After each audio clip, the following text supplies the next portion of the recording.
एक बार की बात है, एक बहुत बड़ी आर्ट गैलरी ने कॉन्टेस्ट डिक्लेयर किया। उसमें उन्होंने अनाउंस किया कि जो भी पेंटर पीस को डिपिक्ट करने वाली वर्ल्ड की सबसे अच्छी पेंटिंग बनाएगा, उसको $10 मिलियन का इनाम मिलेगा।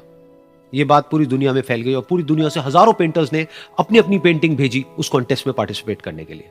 उन हजारों पेंटिंग्स में से जो इस कॉन्टेस्ट के जजेस थे, उन्होंने फाइनली 100 पेंटिंग्स को शॉर्टलिस्ट किया और उन 100 पेंटिंग्स की एक एग्जीबिशन लगाई। उस एग्जीबिशन में इन सारे पेंटर्स को तो इनवाइट किया ही किया, साथ ही साथ मीडिया वाले भी बैठे हुए थे और मीडिया वालों के साथ हजारों लोगों की भीड़ भी जमा थी। क्योंकि प्राइज अमाउंट इतना बड़ा था तो सबका इंटरेस्ट था ये जानने में कि कौन जीतेगा, कि वो पेंटिंग कैसी होगी और कौन वो पेंटर होगा जिसको इतना बड़ा अमाउंट मिलेगा। फाइनली वो दिन आ ही गया। वहां पर सारी ही पेंटिंग्स देखने लायक थी और एक से बढ़कर एक थी। उसमें से कुछ पेंटिंग्स थी जहां पर सबसे ज्यादा भीड़ थी। जैसे एक पेंटिंग थी जहां पर एक बिल्कुल साफ पानी की नदी बह रही थी, जिसके पीछे कुछ पहाड़ थे, उसके ऊपर बर्फ जमी हुई थी और पीछे से सनराइज हो रहा था। एक और पेंटिंग थी जहां पर पेंटर ने पीस को डिपिक्ट किया था फुल मून नाइट के थ्रू, यानी कि एक बिल्कुल पीसफुल लेक थी जिसका पानी बिल्कुल स्टिल था, इतना स्टिल कि उसके अंदर आप रिफ्लेक्शन देख सकते थे आसपास में जो भी कुछ था उसका, बिल्कुल एक मिरर की तरह। और बिल्कुल डार्क आसमान में कुछ तारे चमक रहे थे और एक चांद चमक रहा था। उसके अलावा एक पेंटिंग थी जिसमें बिल्कुल सफेद बादल थे, नीला आसमान था और बिल्कुल हरी हरी घास थी। यानी कि सारी ही पेंटिंग्स ऐसी जिसको देख करके ही मन शांत हो जाए। तो कॉन्टेस्ट बहुत ही टफ था क्योंकि सारी पेंटिंग्स एक से बढ़कर एक थी। तो जजेस के लिए शॉर्टलिस्ट करना कि कौन सी पेंटिंग बेस्ट है, that was very very difficult. लेकिन वो मोमेंट आ ही गया जब जजेस ने अपना माइंड मेकअप कर लिया और एक पेंटिंग को इन सारी पेंटिंग्स में से सिलेक्ट कर लिया और उस पेंटिंग को एक बड़े से कर्टेन के पीछे रख दिया। सामने वो सारे पेंटर्स बैठे हुए थे, मीडिया वाले थे और हजारों लोगों की भीड़ थी। सबकी क्यूरियोसिटी बढ़ती चली जा रही थी क्योंकि अमाउंट बहुत बड़ा था। लेकिन जैसे ही वो पर्दा हटा और सामने से सबने उस पेंटिंग को देखा तो सब हैरान रह गए। सब एक दूसरे की शक्ल देखने लगे।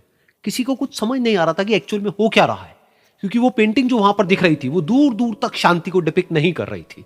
तो सबको लगा कि शायद उस आर्ट गैलरी से कोई गलती हुई है या जजेस से कोई गलती हुई है और किसी गलत पेंटिंग को वहां पे रख दिया है। तो कुछ पेंटर्स एक साथ गए, जाकर के उस आर्ट गैलरी के ओनर से मिले और जाकर के उससे पूछा कि क्या ये कोई गलती है, गलती से कहीं कोई गलत पेंटिंग तो आपने वहां पे नहीं रख दी है। तो आर्ट गैलरी वाला थोड़ा सा मुस्कुराया और बोला, नहीं, ये पेंटिंग बिल्कुल ठीक है। जजेस ने इसी पेंटिंग को सिलेक्ट किया है और यही पेंटिंग आज की विनर है। सारे पेंटर्स ये जवाब सुन करके गुस्से से भर गए और सबने मिल करके रिवोल्ट कर दिया। और ये देख करके सारे मीडिया वाले अपनी अपनी जगह से खड़े हुए और भागते हुए गए उस आर्ट गैलरी के ओनर के पास में और अपने अपने माइक्स उनके मुंह के आगे कर दिए।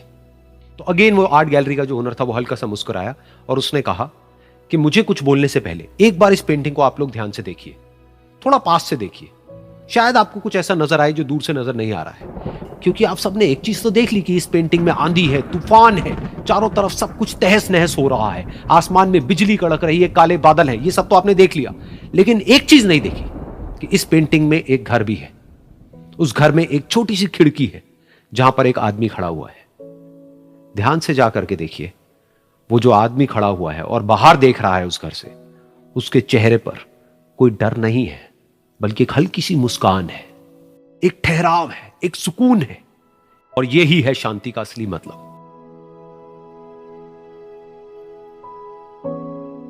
यानी कि शांति का मतलब यह नहीं है कि हमारे बाहर सब कुछ शांत है और फिर हम शांत हैं, क्योंकि वो टेम्पररी है। असली शांति का मतलब यह है कि हमारे बाहर चाहे जो कुछ भी हो रहा हो, हम अंदर से पूरी तरह से शांत हैं, हमारा मन शांत है। क्योंकि जिसका मन शांत नहीं है, उसको चाहे आप कितनी भी सुंदर से सुंदर जगह पर ले जाकर के बिठा दो, वो वहां पर भी जाकर के दुखी ही रहेगा। लेकिन दूसरी तरफ से जिसका मन शांत है, उसके बाहर चाहे कुछ भी हो रहा हो, चाहे मौसम कैसा भी हो, चाहे उसके आसपास में सब कुछ तहस नहस हो रहा हो, तूफान हो, लेकिन वो अंदर से बिल्कुल शांत रहेगा।